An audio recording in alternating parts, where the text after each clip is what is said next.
Salute സുഹൃത്തുക്കളെ.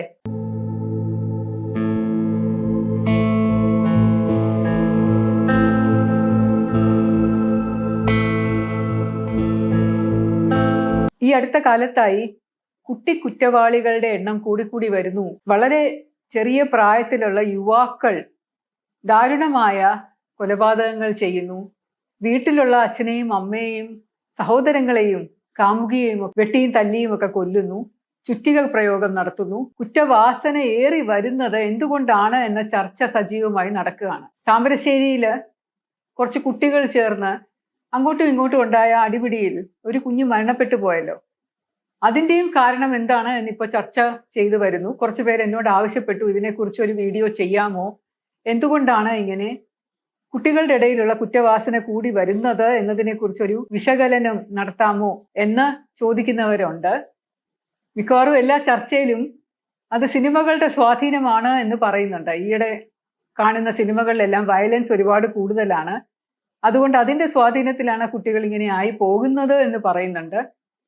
വേറെ ചിലർ പറയുന്നു അത് മയക്കുമരുന്നിൻ്റെ ദുരുപയോഗം കൊണ്ടാണ്. മയക്കുമരുന്ന് നിയന്ത്രണാതീതമായി കൂടി വരുന്നു, കുട്ടികളിലേക്ക് എത്തിക്കുന്നു. സ്കൂളുകളിലും കോളേജുകളിലും കുട്ടികൾ ഇതുപോലെ സുലഭമായി മയക്കുമരുന്ന് ഉപയോഗിക്കുന്നു ചെറിയ പ്രായം മുതൽ. അപ്പൊ അതിൻ്റെ ദുരുപയോഗം കൊണ്ട് തലച്ചോറിന് എന്തോ സംഭവിച്ചിട്ടാണ് ഇതുപോലെ സംഭവിക്കുന്നത് എന്ന് പറയുന്നുണ്ട്. ഒരു പോലീസ് ഉദ്യോഗസ്ഥ എന്നുള്ള നിലയിൽ 33.5 വർഷം വിവിധ കുറ്റകൃത്യങ്ങളുമായിട്ട് നേരിട്ട് കാണുകയും ഇടപെടുകയും ജയിൽ DGP ആയിരിക്കെ ഒരുപാട് കുറ്റവാളികളുമായിട്ട് അടുത്ത് ഇടപെട്ട് സംസാരിക്കുകയൊക്കെ ചെയ്ത ഒരു അനുഭവത്തിന്റെ പശ്ചാത്തലത്തിൽ എൻ്റെ വ്യക്തിപരമായ അഭിപ്രായമാണ് ഞാൻ ഇവിടെ രേഖപ്പെടുത്തുന്നത്. നേരത്തെ ഒരു വീഡിയോയിലും ഞാൻ പറഞ്ഞിട്ടുണ്ട്, ഇങ്ങനെ കുട്ടികൾ എന്തുകൊണ്ടാണ് കൂടുതൽ കുറ്റകൃത്യങ്ങൾ കാണിക്കുന്നത്. കൂടി വരുന്നു എന്നുള്ള ആശങ്ക അസ്ഥാനത്താണ് എന്നാണ് എനിക്ക് തോന്നുന്നത്. കാരണം ഇത് പണ്ട് തൊട്ടേ ഉള്ളതാണ്. ഒരു 30 വർഷത്തിന് മുമ്പ് അല്ലെങ്കിൽ 35 വർഷത്തിന് മുമ്പ് ഞാൻ സർവീസിൽ കയറിയ സമയം തൊട്ട് ഇതുപോലെ കുട്ടികൾ കുറ്റവാളികളാകുന്നത് കണ്ടിട്ടുണ്ട്. ഒരുപാട് കുട്ടികൾ, അല്ലെങ്കിൽ ജുവനൈൽ ജസ്റ്റിസ് ഹോമിന്റെ ആവശ്യം പോലും ഇല്ലല്ലോ. അപ്പൊ അതിപ്പോഴൊന്നും നടക്കുന്ന കാര്യങ്ങളല്ല. അവർ കൊലപാതകം ചെയ്തിട്ടുണ്ട്, വഴക്കും ബഹളവും ഒക്കെ ഉണ്ടായി അങ്ങോട്ടും ഇങ്ങോട്ടും ഉപദ്രവിച്ച് കുട്ടികൾ കൊലപാതകങ്ങൾ നടത്തിയിട്ടുണ്ട്. സുഹൃത്തുക്കളുടെ ഇടയിലുള്ള കൊലപാതകങ്ങളുണ്ട്. ഒരു ചെറിയ ആൺകുട്ടി അതിനേക്കാളും ചെറിയ ഒരു പെൺകുട്ടിയെ വളരെ ക്രൂരമായിട്ട് ഉപദ്രവിച്ച് കൊന്ന് മരപ്പൊത്തിലെ ഒളിപ്പിച്ച് വെച്ച ഒരു കേസിനെ കുറിച്ച് ഞാൻ നേരത്തെ വീഡിയോ ചെയ്തിട്ടുണ്ട്. നിങ്ങൾ സിനിമകളും പെട്ടെന്ന് വയലൻസ് ഇപ്പൊ പൊട്ടിപ്പുറപ്പെട്ടൊന്നുമല്ല. പഴയ സിനിമകളിൽ തൊട്ട് ഇഷ്ടം പോലെ വയലൻസ് ഉണ്ട്. കുടുംബ പശ്ചാത്തലമുള്ള സിനിമകളൊക്കെ ഉണ്ടെങ്കിൽ പോലും അതിനകത്ത് 2-3 ബലാത്സംഗങ്ങള്, സ്ത്രീകൾക്കെതിരെയുള്ള കുറ്റകൃത്യങ്ങൾ ചിത്രീകരിച്ചിരുന്ന പഴയകാല സിനിമകളായിരുന്നു കുറേയൊക്കെ ഉണ്ടായിരുന്നത്. എൻ്റെ ഭർത്താവ് 2-3 ദിവസങ്ങൾക്ക് മുമ്പ് എന്നോട് പറഞ്ഞു, അദ്ദേഹം കുട്ടിയായിരിക്കുമ്പോൾ, അതായത് 5ാം ക്ലാസ്സിലോ 6ാം ക്ലാസ്സിലോ പഠിക്കുമ്പോൾ അദ്ദേഹത്തിന്റെ ഒരു സുഹൃത്ത് വന്നിട്ട് പറഞ്ഞു പുതിയൊരു മലയാള സിനിമയെ പറ്റി. അതാരോ പോയി കണ്ടു, വീട്ടിലുള്ളവരെ 3 ബലാത്സംഗം ഉണ്ടെന്നാണ് അതിനകത്ത് പറയുന്നത് എന്ന് പറഞ്ഞു. ബലാത്സംഗം എന്നുള്ള വാക്കിന്റെ അർത്ഥം പോലും അറിഞ്ഞുകൂടാതിരുന്ന പ്രായത്തിൽ പോലും ബലാത്സംഗങ്ങൾ 3 എണ്ണമുള്ള ഒരു സിനിമ എന്ന് പറഞ്ഞ് അങ്ങനെ അഡ്വർടൈസ് ചെയ്ത് പത്രങ്ങളിലൂടെ പറഞ്ഞ് അത് സിനിമ ഹിറ്റാക്കിയ ഒരു കാലഘട്ടമായിരുന്നു അന്നൊക്കെ ഉണ്ടായിരുന്നത്. നിങ്ങൾക്ക് ഓർമ്മയുണ്ടോ എന്നറിയില്ല, പഴയകാല സ്ത്രീകളുടെ വേഷവിധാനം, സിനിമകളിലെ വേഷവിധാനം എന്ന് പറയുന്നത് വെറും ഒരു മുണ്ടും അല്ലെങ്കിൽ ഒരു കൈലിയും ഒരു വളരെ ഇറുകി പിടിച്ച ഒരു ബ്ലൗസുമാണ് ഇടുന്നത് അവര്. എല്ലാ സിനിമയിലും അങ്ങനെയാണ് കാണുന്നത്. ഒരു പാവാടയും ഇട്ടിട്ട് വയറ് കാണിച്ച് ഇറുകി പിടിച്ച് കിടക്കുന്ന ഒരു ചോളി പോലെ ഒരു ബ്ലൗസുമാണ് ഇട്ടിരുന്നത്. അപ്പൊ ഇതുപോലെയുള്ള വേഷം കാണുമ്പോൾ ഞാൻ പലപ്പോഴും അമ്മയോട് ചോദിക്കുന്നത്, അകത്തെന്തെങ്കിലും മെറ്റൽ സാധനം വെച്ച് ഇങ്ങനെ ബ്രസ്റ്റ് പൊക്കി വെച്ചിട്ടാണോ അവർ ചെയ്യുന്നത്? അവരെങ്ങനെയാണ് അത് ശ്വാസം മുട്ടാതെ നിന്ന്?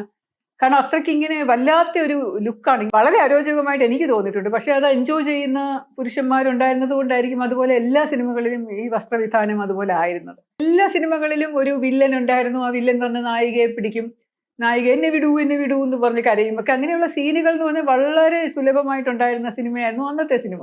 സിനിമ കണ്ടുകൊണ്ടിരുന്ന കുട്ടികൾ എല്ലാവരും ഇങ്ങനെ ബലാത്സംഗ വീരന്മാരായിരുന്നു, റേപ്പിസ്റ്റുകളായിരുന്നു. എനിക്കറിയില്ല, ഞാൻ കേട്ടിട്ടില്ല. ഉണ്ടായിരുന്നു അതിൻ്റെ ഇടയിലെന്ന് തോന്നുന്നു. എല്ലാ സിനിമകളിലും ഇതുപോലെ വയലൻസ് ഒരുപാട്. ഒരു സിനിമയിൽ ഒരു 10 പേര് 12 പേരെയൊക്കെ കൊല്ലാത്ത, വെടിവെച്ച് കൊല്ലുകയൊക്കെ, തോക്ക് വെച്ച് വെടിവെച്ച് കൊല്ലുകയും ഒരുപാട് സിനിമകൾ ഇങ്ങനെ ഈയിടെ അടുത്ത കാലത്ത് ഇറങ്ങിയിട്ടുണ്ട്. അത് വന്നുകൊണ്ടും ഇരിക്കുന്നു.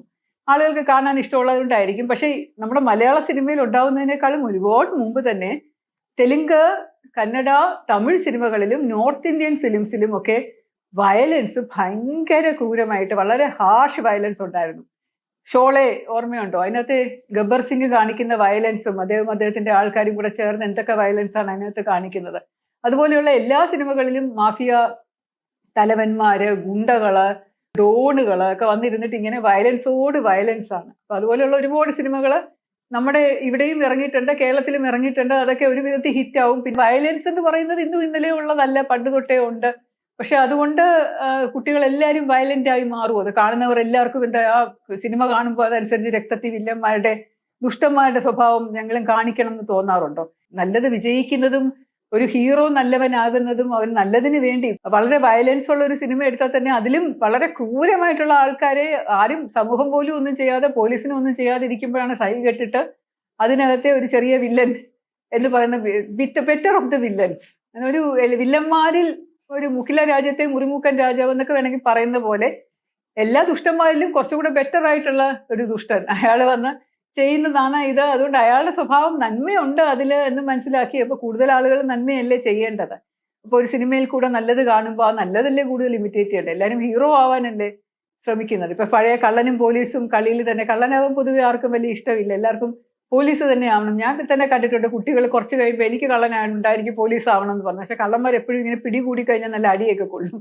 അപ്പൊ അതുകൊണ്ട് പോലീസ് ആവാൻ താല്പര്യപ്പെടുന്ന കുട്ടികൾ പണ്ട് തൊട്ടേ ഉണ്ടായിരുന്നത് എന്തുകൊണ്ടാണ്? കാരണം അവർക്ക് നന്മ വേണം എന്നുള്ള ആഗ്രഹമുള്ളത് കൊണ്ട്. സിനിമകള് സ്വാധീനിക്കുക എന്ന് പറയുന്നത് എനിക്ക് അങ്ങോട്ട് കാര്യമായിട്ട് വിശ്വസിക്കാൻ പറ്റിയിട്ടില്ല. ഞാനൊരു സിനിമയുമായിട്ട് ഒരു ബന്ധപ്പെട്ട ഒരാളുമല്ല. ഞാനിത് പറയുന്നത് പലർക്കും ദഹിക്കില്ല എന്നറിയാം. കുറച്ച് സിനിമാ താരങ്ങളും നിർമ്മാതാക്കളും സംവിധായകരും ഒക്കെ വന്ന് സിനിമകൾ അങ്ങനെ സ്വാധീനിക്കുന്നില്ല എന്ന് പറഞ്ഞതിനെതിരെയും ട്രോളിന്റെ പെരുമഴ ഞാൻ കണ്ടായിരുന്നു. പക്ഷെ എനിക്കെന്തോ അങ്ങനെ തോന്നുന്നില്ല. സിനിമകൾ സ്വാധീനിക്കുന്നുണ്ടെങ്കിൽ തന്നെ അതിനകത്തൂടെ പറയുന്ന നല്ല കാര്യങ്ങളാണ് അത് സ്വാധീനിക്കേണ്ടത്. സ്ക്രീം എന്ന പേരിൽ ഒരു ഇംഗ്ലീഷ് സിനിമയുണ്ട്. അതിന്റെ അവസാന ഭാഗം പറയുന്നുണ്ട്, സിനിമകൾ സൈക്കോ കില്ലേഴ്സിനെ ഉണ്ടാക്കുന്നില്ല, പക്ഷേ സൈക്കോ കില്ലേഴ്സ് ആയിട്ടുള്ളവരെ കൂടുതൽ ഭാവന സമ്പന്നരാക്കുകയാണ് ചെയ്യുന്നത്. ഈ സ്ക്രീം സിനിമ എന്ന് പറയുന്നത് വളരെ പോപ്പുലർ ആയിട്ടുള്ള സിനിമ സീരീസ് ആണ്. അതിന്റെ 5ാം ഭാഗം വരെ ഇറങ്ങിയിട്ടുണ്ടെന്നാണ് എൻ്റെ അറിവ്. വളരെ ചെറിയ കുട്ടികൾ, സ്കൂളിലൊക്കെ പഠിക്കുന്ന കുട്ടികൾ സഹപാഠികളെയും മറ്റുള്ളവരെയും ഒക്കെ വളരെ ക്രൂരമായിട്ട് കൊല്ലുന്ന കഥയാണ് അതിനകത്ത്. അപ്പൊ ഈ പറഞ്ഞിരിക്കുന്ന ഒരു കണക്കിന് ശരിയല്ലേ? നമ്മൾ എന്ത് കാര്യം പറഞ്ഞാലും അത് മറ്റുള്ളവർ പറയുന്നതിലേക്ക് ഒരു ചാടി പിടിച്ച അതുകൊണ്ടാണ് ആ സിനിമ ഇറങ്ങിയത് കൊണ്ടാണ് കുട്ടികളെല്ലാവരും ഇങ്ങനെ ആവുന്നത്. അത് ശരിയല്ല. ഈ ദൃശ്യം സിനിമ ഇറങ്ങിയപ്പോഴും നടന്ന എല്ലാ കൊലപാതകങ്ങളും ദൃശ്യം മോഡലായി എന്ന് പറഞ്ഞത് എനിക്ക് വിശ്വസിക്കാൻ പറ്റുന്നില്ല. തമാശയായിട്ടാണ് ആ സമയം തോന്നിയത്. ഒരു സിനിമ ഇറങ്ങിയാൽ എല്ലാവരും കൊലപാതകം നടത്തി അതുപോലെ ആവുമോ എന്ന് എനിക്കങ്ങോട്ട് ഗ്രഹിക്കാൻ പറ്റിയിട്ടില്ല. അത് പലരും പറയുന്നത് കേട്ടിട്ട്. സിനിമ ഒരു എന്റർടൈൻമെന്റ് അല്ലെങ്കിൽ നമ്മൾ ആസ്വാദനത്തിന് വേണ്ടിയുള്ള ഒരു മീഡിയമാണ്. പുസ്തകങ്ങളും അതുപോലെ ആസ്വാദനത്തിന് വേണ്ടിയാണ്. നമ്മൾ പുസ്തകങ്ങളിലൂടെ സ്വാധീനിക്കപ്പെടാൻ സാധ്യതയുണ്ടെങ്കിൽ സിനിമയിലൂടെയും സ്വാധീനിക്കപ്പെടാം. പക്ഷെ അതൊരു എന്റർടൈൻമെന്റ് മീഡിയം മാത്രമായിട്ട് എടുത്തുകൊണ്ടാണ് നമ്മൾ അത് കൂടുതൽ എൻജോയ് ചെയ്യുന്നതും കാണുന്നതും ഒക്കെ. അല്ലാതെ അത് ജീവിതത്തിൽ നമ്മളെ ഏത് രീതിയിൽ ഇൻഫ്ലുവൻസ് ചെയ്യും എന്നുള്ളത് എനിക്കറിയില്ല. കാര്യം മയക്കുമരുന്നാണ്. മയക്കുമരുന്നിന്റെ ദുരുപയോഗം എന്ന് പറയുന്നതിനെ കുറിച്ച് എനിക്ക് ഒരു പ്രത്യേക വീഡിയോ ചെയ്താൽ കൊള്ളാമെന്നുണ്ട്. എനിക്ക് തോന്നുന്നത് മയക്കുമരുന്ന് അമിതമായിട്ട് ഉപയോഗിക്കുന്നതും ഇതുപോലെയുള്ള വയലൻസിനുള്ള കാരണമല്ല. എൻ്റെ അനുഭവത്തിൽ ഞാൻ പോലീസിൽ ഇരുന്നപ്പോഴും അല്ലാതെയും മദ്യം അമിതമായിട്ട് അകത്ത് ചെന്നാൽ ആളുകൾ കുറച്ചും കൂടെ കൂടുതൽ അവരുടെ ഡള്ളാവുകയാണ് ചെയ്യുന്നത്. അവരിങ്ങനെ കറങ്ങി ഒരു മൂലയിൽ വെറുതെ ഇരിക്കും. കുറച്ച് മദ്യം അകത്ത് ചെന്ന് കഴിഞ്ഞാൽ ഇൻഹിബിഷൻസ് മാറും എന്ന് പറയുന്നു. നമ്മളൊരു പ്രത്യേക സ്വഭാവത്തിലുള്ള ഒരു വ്യക്തിയാണെങ്കിൽ നമ്മുടെ ശരീരത്തിനകത്ത് അല്ലെങ്കിൽ നമ്മുടെ മനസ്സിനകത്ത് ക്രൂരത കുറച്ച് കൂടുതലുണ്ടെങ്കിൽ ഒരു ശകലം മദ്യം ചെന്ന് കഴിഞ്ഞാൽ ആ ക്രൂരത പുറത്തേക്ക് വരും. നമുക്ക് അടക്കി പിടിക്കാൻ പറ്റത്തില്ല, ഒരു വികാരം അടക്കി പിടിക്കാൻ പറ്റില്ല. അപ്പൊ അതുകൊണ്ട് കുറച്ച് മദ്യം കുടിച്ചിട്ട് ആൾക്കാർ വളരെ രോഷാകുലരാവുകയും അങ്ങോട്ടും ഇങ്ങോട്ടും വെട്ടുകയും കുത്തുകയും ചെയ്യും. പിന്നെ കുറച്ച് കുടിച്ചിട്ട് മതിയാവാത്തപ്പോൾ ഉണ്ടാകുന്ന വഴക്കിന്റെ പുറത്ത് മദ്യം എനിക്ക് ഇത്രയും പോരാ, എനിക്ക് ഇനിയും വേണം എന്നുള്ള പേരിൽ വീട്ടിൽ ചെന്ന് ബഹളം ഉണ്ടാക്കുന്നവരോ അല്ലെങ്കിൽ ആ മദ്യം ഉപയോഗിച്ച് വീട്ടിൽ വന്ന് കയറുമ്പോൾ തന്നെ ഭാര്യമാര് അതിനെപ്പറ്റി കുറ്റം പറഞ്ഞു തുടങ്ങുമ്പോഴുണ്ടാകുന്ന ദേഷ്യം കൊണ്ടോ ഒക്കെയാണ് ഈ മദ്യപിച്ച് ബഹളം വെക്കുക എന്നുള്ളത് എൻ്റെ കാഴ്ചപ്പാടിൽ എനിക്ക് തോന്നിയിട്ടുള്ളത്. മദ്യം ഒരുപാട് കുടിച്ചിട്ടുള്ള ആൾക്കാരെന്ന് പറയുന്നത് അങ്ങനെ ഒരു ശക്തി ഒന്നും ഉണ്ടാവാൻ സാധ്യതയില്ല. അവരെടുത്ത് എല്ലാം ഇങ്ങനെ ആളുകളെ നമുക്ക് റെസിസ്റ്റ് ചെയ്ത് തടഞ്ഞു നിർത്താനായിട്ട് പറ്റും. ഒരു ആരോഗ്യമുള്ള ഒരു വ്യക്തിക്ക് ഒരു മദ്യം കുടിച്ചിട്ടുള്ള മദ്യത്തിൽ മയങ്ങിക്കിടക്കുന്ന ഒരാളെ നമുക്ക് തടയാൻ പറ്റുകയും തിരിച്ചങ്ങോട്ട് അറ്റാക്ക് ചെയ്യാൻ പറ്റുകയും ചെയ്യും. കാരണം അവരുടെ ശക്തി നല്ലപോലെ ക്ഷയിച്ചിരിക്കുന്ന സമയമായിരിക്കും. തലച്ചോറിന് നല്ലപോലെ എഫക്റ്റ് ചെയ്യും. അത് നമ്മളെ മന്ദതയിലേക്കാണ് തള്ളിവിടുന്നത്. മിക്കവാറും ഡ്രഗുകളെല്ലാം മന്ദതയിലേക്ക് വരുത്തുമെങ്കിലും ചില ഡ്രഗുകൾ നമ്മളെ കൂടുതൽ ഉഷാറാക്കും, ഉന്മേഷവാനാക്കും. അപ്പൊ അതുപോലെയുള്ള ഡ്രഗാണ് കൊക്കെയിൻ എന്ന് പറയുന്നുണ്ട്. ഹെറോയിൻ, കൊക്കെയിൻ എന്നൊക്കെ പറയുന്ന, മെത്താംഫിറ്റമിൻ എന്നൊക്കെ പറയുന്ന ചില ഡ്രഗുകൾ നമ്മളെ ഭയങ്കരമായിട്ടൊരു ഉന്മാദ അവസ്ഥയിലേക്ക് എത്തിക്കും എന്ന് പറയുന്നുണ്ട്. അപ്പം ആ ഒരു ഉന്മാദാവസ്ഥയിൽ എന്താ പറ്റുന്നതെന്ന് വെച്ചാൽ നമ്മുടെ സ്വാഭാവികമായിട്ടുള്ള നമ്മുടെ സ്വഭാവം കുറച്ചും കൂടെ രൂക്ഷമായിട്ട് പുറത്തു വരും. നമ്മൾ ദേഷ്യമാണ്, ലോകത്തുള്ള എല്ലാവരോടും ദേഷ്യമാണ് എന്നുണ്ടെങ്കിൽ ആ ദേഷ്യം ഇരട്ടിക്കും, എല്ലാവരോടും വൈരാഗ്യമാണെന്നുണ്ടെങ്കിൽ വൈരാഗ്യം ഇരട്ടിക്കും, സ്നേഹമാണെന്നുണ്ടെങ്കിൽ ആ സ്നേഹം ഇരട്ടിക്കും, എല്ലാവരോടും കരുണയാണെന്ന് പറഞ്ഞാൽ ആ കരുണയും ഒരുപാട് ഇരട്ടിക്കും. അപ്പൊ അങ്ങനെയുള്ള ഇമോഷൻസ് ആണ് നമ്മുടെ സ്വതമേ ഉള്ള സ്വഭാവം ഭയങ്കരമായിട്ട് കൂട്ടിക്കാണിക്കുന്ന ഒരു കാര്യമാണെന്നാണ് കേട്ടിട്ടുള്ളത്. അതുപോലെ MDMA എന്ന് പറയുന്നത് ഒരിക്കലും ഒരു കുറ്റകൃത്യത്തിലേക്ക് നയിക്കുന്നതായിട്ട് എനിക്ക് തോന്നിയിട്ടില്ല. ഇതിനെക്കുറിച്ച് കുറച്ചൊക്കെ പഠിച്ചിട്ടുള്ളത് കൊണ്ടാണ് ഞാൻ പറയുന്നത്. ഇപ്പൊ ഞാൻ ഇതുപോലെ പറയുമ്പോൾ പറയും നിങ്ങൾ കുറച്ചും കൂടെ വായിക്കൂ എന്ന കമന്റ് ഒക്കെ വരും. നിങ്ങൾ വായിക്കുന്ന ശരിയല്ല, നിങ്ങൾ കുറച്ചും കൂടെ എക്സ്ട്രാ റീഡിങ്ങും ചെയ്ത് എക്സ്ട്രാ സ്റ്റഡിയൊക്കെ നടത്തിയിട്ട് വന്ന് പറയൂ എന്ന്.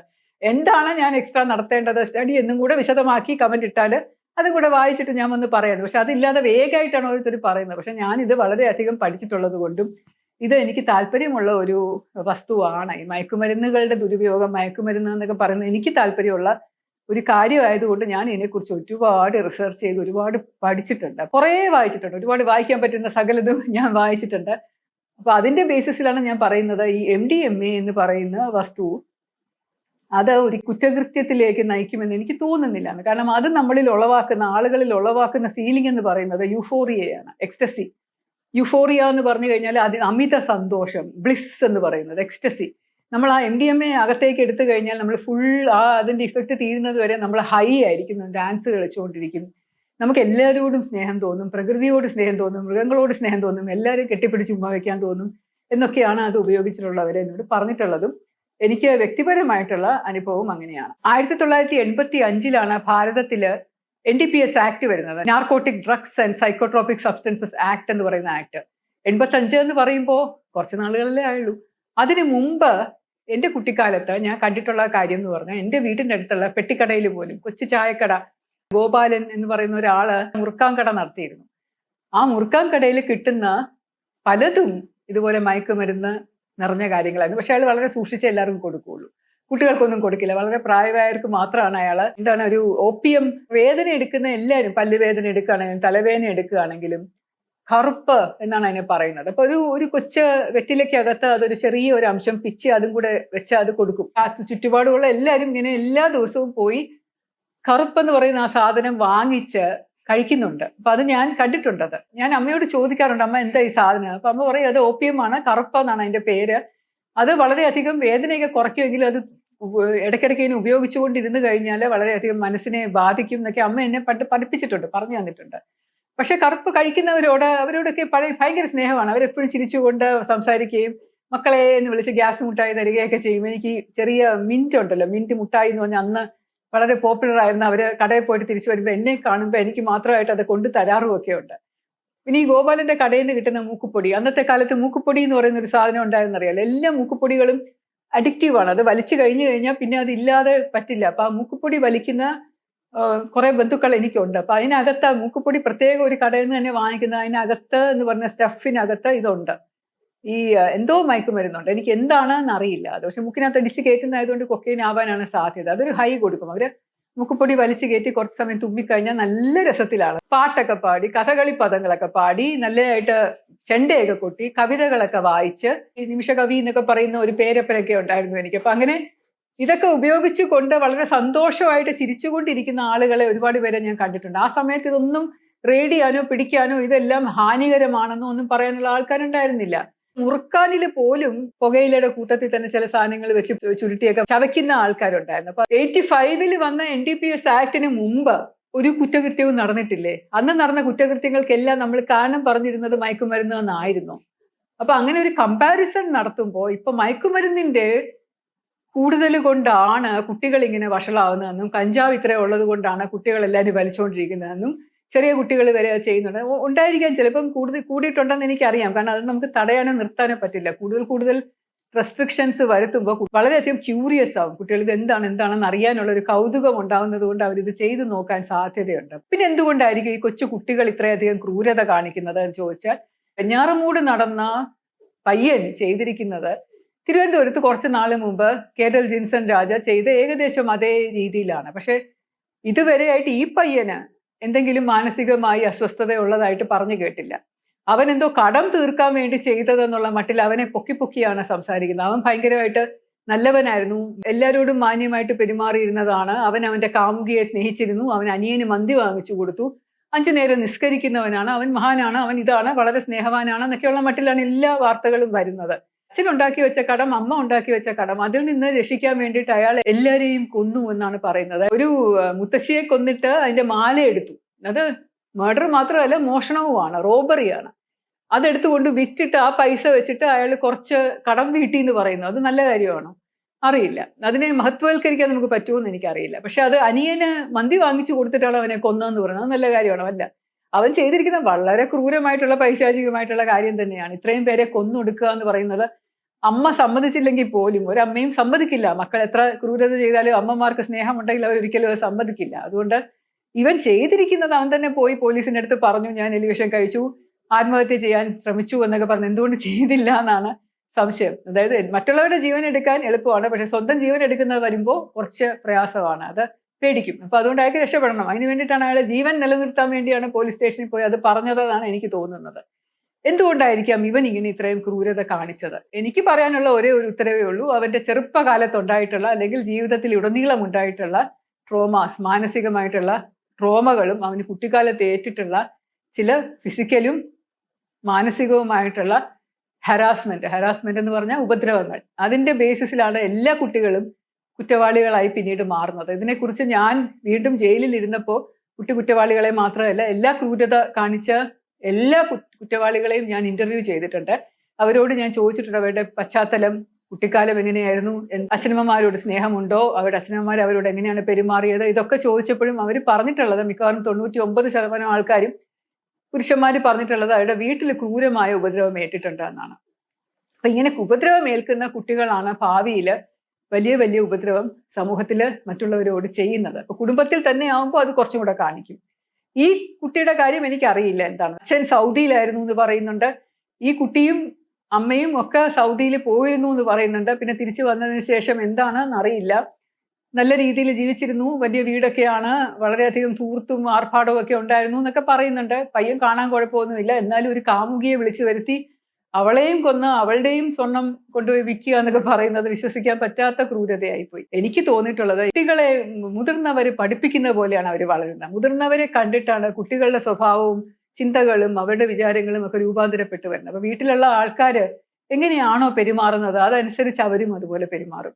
വളരെ ക്രൂരമായിട്ട് പെരുമാറുന്ന ആൾക്കാരുള്ള വീടാണെങ്കിൽ അവരും തീർച്ചയായിട്ടും ക്രൂരത കാണിക്കും. വേറൊരു വീഡിയോയിൽ ഞാൻ പറഞ്ഞിട്ടുണ്ട്, ഒരു കുട്ടിയും അച്ഛനമ്മമാര് ചേർന്ന് ചെയ്യുന്ന കാര്യങ്ങൾ തുറന്ന് ചെയ്യുന്നത്, കുട്ടികളുടെ മുമ്പിൽ ഒരു മറയുമില്ലാതെ ചെയ്യുന്നത് കാണുന്ന കുട്ടികൾക്ക് അക്രമവാസന ഒരുപാട് കൂടും. അതുപോലെ അച്ഛൻ അമ്മയെ ഉപദ്രവിക്കുന്നത് കാണുന്ന കുട്ടികളിൽ ഭയവും ഉണ്ടാവും, അതുപോലെ തിരിച്ച് ഉപദ്രവിക്കാനുള്ള ടെൻഡൻസിയും ഉണ്ടാവും. അപ്പൊ അതുപോലെയുള്ള ഒരുപാട് കാര്യങ്ങൾ കുട്ടികളുടെ മാനസികമായിട്ടുള്ള വളർച്ചയെ ബാധിക്കുന്നു.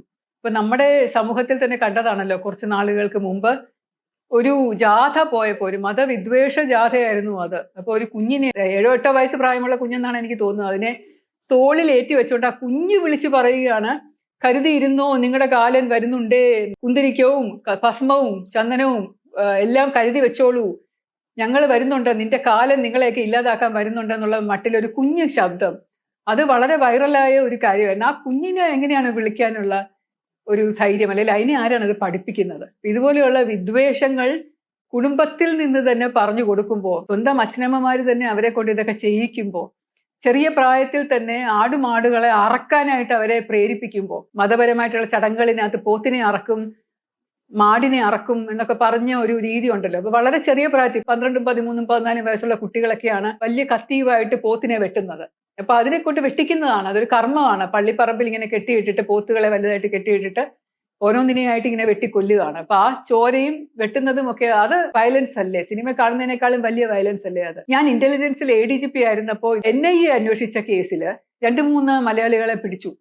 പയ്യന്മാരാണ്, അവരിങ്ങനെ തീവ്രവാദ പ്രവർത്തനത്തിന് പോയിരിക്കുന്ന ആൾക്കാരായിരുന്നു. അപ്പൊ പയ്യന്റെ കയ്യിൽ ഇങ്ങനെ മുറിവുണ്ടായിരുന്നു, ഇങ്ങനെ കെട്ടിവെച്ചിരിക്കുന്നു. അപ്പൊ ഞാൻ ചോദിച്ചു, എന്താ പറ്റിയെന്ന്? പോത്തിനെ വെട്ടിയതാന്ന് പറഞ്ഞു. അപ്പൊ ഞാൻ തീരെ ചെറിയ പ്രായത്തിൽ നീ എന്റെ പോത്തിനെ വെട്ടാൻ പോകും, നീ അറവ് ശാലയിലാണോ ജോലി ചെയ്യുന്നത് ചോദിച്ചപ്പോ, അല്ല, ഞങ്ങൾ നല്ല കുടുംബത്തിലെയാണ്, ഞങ്ങൾ പോത്തിനെ ഇങ്ങനെ വെട്ടണം. ചെറിയ പ്രായത്തിൽ തന്നെ 16, 17 വയസ്സുള്ളപ്പോൾ ഞങ്ങളെ കൊണ്ട് പോത്തിനെ വെട്ടു. അപ്പൊ ഈ പ്രാവശ്യം വെട്ടിയപ്പോൾ എന്റെ കയ്യിൽ അറിയാതെ കൊണ്ടതാണ് എന്ന് പറഞ്ഞു. ഇതുപോലെയുള്ള ക്രൂരത കാണിക്കുന്നവര് സമൂഹത്തിൽ മറ്റുള്ള മനുഷ്യരുടെ എതിരെ കാണിക്കുന്നില്ല എന്ന് നമുക്ക് പറയാൻ സാധിക്കില്ലല്ലോ. 15 വയസ്സുള്ള കുട്ടികൾ തമ്മിൽ അങ്ങോട്ടും ഇങ്ങോട്ടും അടികൂടി ഒരുത്തന്റെ തലയിലിട്ട് അടിച്ച് ഒരു മോൻ മരിച്ചു എന്ന് പറയുന്ന ആ കുട്ടി എന്തിനാണ് വീണ്ടും വീണ്ടും വീണ്ടും അവിടെ വഴക്കിടാനായിട്ട് പോയതെന്നറിയില്ല. 3 പ്രാവശ്യം പോയി എന്നാണ് പറയുന്നത്. ട്യൂഷൻ സെന്ററിൽ പഠിക്കുന്ന കുട്ടികളുടെ കൂട്ടത്തിലുള്ളതല്ല ഈ കുട്ടി, മരിച്ചുപോയ കുട്ടി. 2 ഗ്രൂപ്പായിട്ട് ചേർന്ന് അങ്ങോട്ടും ഇങ്ങോട്ടും വഴക്കിടുമ്പോൾ ഒരു കുട്ടിയുടെ കൂടെ പോയതാണ് ഇത്. അപ്പൊ അങ്ങനെ പോയി വഴക്കിടാൻ വേണ്ടി പോയതാണ് എന്നാണ് ഇപ്പൊ അറിയുന്നത്. അങ്ങനെ ഏറ്റവും കൂടുതൽ ഉശിരോടുകൂടി ആദ്യം പോയി ഒരു വഴക്കുണ്ടാക്കി, പിന്നെ തിരിച്ചു പോയി, പിന്നെ വീണ്ടും പോയി, പിന്നെ വീണ്ടും അടി ഉണ്ടാക്കിയപ്പോൾ അടിച്ചിട്ട് അവന് മതിയാവുന്നില്ല, അല്ലെ അടി കണ്ടിട്ടും മതിയാവുന്നില്ല. അതിന്റെ സാഹചര്യം നമ്മൾ തീർച്ചയായിട്ടും ഒന്ന് അന്വേഷിച്ച് നോക്കണം. എന്തുകൊണ്ടാണ് ഈ കുട്ടി ഇങ്ങനെയൊരു, അല്ലെങ്കിൽ കുട്ടികൾ ഇങ്ങനെ ഒരു കാര്യം ചെയ്യുന്നത് എന്ന്. എല്ലാ കുട്ടികളും ഈ മാർക്കോ സിനിമ കണ്ടിട്ടാണോ ഇത് ചെയ്യുന്നത്? ആയിരിക്കാൻ ഒരു സാധ്യതയുമില്ല. കാരണം ഈ കുട്ടികളെ തന്നെ ചോദിച്ചു നോക്കിയാൽ എത്ര പേര് ഈ അഡൽസൊള്ളി ഫിലിം തിയേറ്ററിൽ പോയി ക്ലാസ്സും കട്ട് ചെയ്ത് കണ്ടു എന്നുള്ളത്. കാരണം അഡൽസൊള്ളിയാണ്, കൊച്ചു കുട്ടികൾക്ക് അതിനകത്ത് പ്രവേശനമില്ല, തിയേറ്ററിൽ ആൾക്കാർ പോലും അനുവദിക്കില്ല. 18 വയസ്സിന് മുകളിലുള്ളവരെ മാത്രമേ അകത്തേക്ക് കയറ്റുള്ളൂ. 15 വയസ്സുള്ള ഈ കുട്ടികൾ എല്ലാവരും മാർക്കോ കണ്ടോ? അങ്ങനെയാണെങ്കിൽ എങ്ങനെ കണ്ടു? അവര് OTT-യിൽ ഇറങ്ങിയ സിനിമ OTT-യിൽ വെച്ച് കണ്ടോ? പേരൻസ് എന്തുകൊണ്ട് അത് ശ്രദ്ധിച്ചില്ല? അപ്പൊ അതുപോലെയുള്ള പല പല ചോദ്യങ്ങളും വരുന്നുണ്ട്. സിനിമയുടെ കാര്യമാണെന്ന് എനിക്ക് അഭിപ്രായം ഇല്ലെങ്കിൽ പോലും അച്ഛനമ്മമാര് നേരാൻ വണ്ണം വളർത്താത്തതിന്റെ ഒരു വളർത്തു ദോഷം എന്ന് വേണമെങ്കിൽ പറയാം. കുട്ടികൾ ഇങ്ങനെ ആവുന്നത് അത് നടക്കും സമൂഹത്തിൽ. പണ്ട് തൊട്ടേ ഉണ്ട്. 2021 തന്നെ കേരളത്തില് 445 കുറ്റവാളികളാണ് പിടിയിലായത്, ഓരോരോ കുറ്റകൃത്യങ്ങൾ ചെയ്തിട്ട്. ഏകദേശം 500-550ഓളം കുറ്റവാളികൾ കേരളത്തിലുണ്ട് എന്ന് കണക്കാക്കപ്പെടുന്നുണ്ട്. 18 വയസ്സിന് താഴെ പ്രായം. ഇന്ത്യയിൽ മൊത്തം നോക്കിക്കഴിഞ്ഞാൽ ഏകദേശം 35,000-ഓളം കുറ്റവാളികൾ ഒരു വർഷം അറസ്റ്റ് ചെയ്യപ്പെടുന്നുണ്ട്. എല്ലായിടത്തുമുള്ള കാര്യം തന്നെയാണ്. അമേരിക്കയിലും ബാക്കി വികസിത രാജ്യങ്ങളിലും ഇതിലും കൂടും. കുട്ടികൾ തോക്കും കൊണ്ട് സ്കൂളിൽ ചെന്ന് തുരുതുരാ വെടിവെച്ച് സഹപാഠികളെ കൊല്ലുന്ന പോലെയുള്ള ദുരന്തമൊന്നും ഇവിടെ നടക്കുന്നില്ലല്ലോ. അതുകൊണ്ട് അതൊക്കെ കൂടും. പക്ഷേ സൂക്ഷിക്കാനുള്ളത് നമ്മൾ സൂക്ഷിക്കണം. നമ്മുടെ കുടുംബവും സമൂഹവും വിദ്യാലയങ്ങളും എല്ലാവരും കൂടെ ചേർന്ന് ഒരു നല്ല രീതി കുട്ടികളെ പഠിപ്പിച്ചു കൊടുക്കണം. ഇതുപോലെ കൂടി നിന്ന് തല്ലാനായിട്ട് ആരാണ് അനുവാദം കൊടുത്തത്? ഒരു ഫെയർവെൽ പാർട്ടി നടത്തുമ്പോൾ എല്ലാവരും തിരിച്ച് നല്ല സമയമാകുമ്പോൾ വീട്ടിൽ പോകുന്നു പറഞ്ഞു വിടാതെ, അവിടെയുള്ള ടീച്ചർമാർ അത് സൂപ്പർവൈസ് ചെയ്ത് നിർത്താതെ, അവിടെ ഒന്നും ആൾക്കാരും ഇല്ല. അതിനകത്ത് നിന്ന് അങ്ങോട്ടും ഇങ്ങോട്ടും തല്ലുകൂടുമ്പോൾ പിടിച്ചു മാറ്റാനോ പറഞ്ഞു വിടാനോ മുതിർന്നവരാരും ഇല്ല. അതോ അവരും കൂടെ കണ്ട് രസിച്ചോ? അവിടെയൊക്കെ മുതിർന്നവർ കുറെ പേര് കുട്ടികളുടെ അച്ഛനമ്മമാരൊക്കെ ഉണ്ടായിരുന്നു എന്നൊക്കെ പറയുന്നു. അപ്പൊ എന്തുകൊണ്ട് ഇതിങ്ങനെ നടക്കുന്നു എന്നുള്ളത് തീർച്ചയായിട്ടും നമ്മൾ ചിന്തിച്ചേ പറ്റൂ. ചില കുടുംബങ്ങളിൽ വയലൻസ് എന്ന് പറയുന്നത് ഒരുപാട് നടക്കുന്നുണ്ട്. പല തരത്തിലുള്ള വയലൻസ് നടക്കുന്നുണ്ട്. കുട്ടികളെ ഉപദ്രവിക്കുന്നുണ്ട്, സ്ത്രീകളെ ഉപദ്രവിക്കുന്നുണ്ട്, അവശരെ ഉപദ്രവിക്കുന്നുണ്ട്, ശാരീരിക അസ്വാസ്ഥ്യമുള്ള ഒരുപാട് പേരെ ഉപദ്രവിക്കുന്നുണ്ട്, വയോജനങ്ങളെ ഉപദ്രവിക്കുന്നുണ്ട്. അങ്ങനെ ഈ ക്രൂരത നിലനിൽക്കുന്ന ഈ സമൂഹത്തിൽ ഇതുപോലെയൊക്കെ സംഭവിക്കുന്നു എന്നേ ഉള്ളൂ. അത് ഒരുപാടില്ലല്ലോ, വല്ലപ്പോഴും ഓരോന്ന് രണ്ടെന്നല്ലേ ഉള്ളൂ എന്നുള്ള മട്ടിൽ നമുക്ക് ആശ്വസിക്കാമെന്നല്ലാതെ ഇതൊരു പാഠമാവട്ടെ എന്ന് പ്രത്യാശിക്കാം. നമ്മുടെ സമൂഹവും കുടുംബവും ഇനിയെങ്കിലും അവരുടെ കുട്ടികളെ നല്ല രീതിയിൽ വളർത്തി അവരുമായിട്ട് സംസാരിച്ച് അവരുടെ പ്രശ്നങ്ങൾ മനസ്സിലാക്കി എന്തെങ്കിലും ഉണ്ടെങ്കിൽ മുളയിലെ നുള്ളിക്കളയുന്ന ഒരു ശീലം അച്ഛനമ്മമാർക്ക് ഉണ്ടായാൽ നല്ലതായിരുന്നു എന്നൊരു ചിന്ത എനിക്കുണ്ട്. അങ്ങനെ ഒരു ഉൾവിളി എല്ലാവർക്കും ഉണ്ടാകട്ടെ എന്ന് പ്രത്യാശിച്ചുകൊണ്ട് തൽക്കാലം നിർത്തുന്നു. സസ്നേഹം, ശ്രീനി.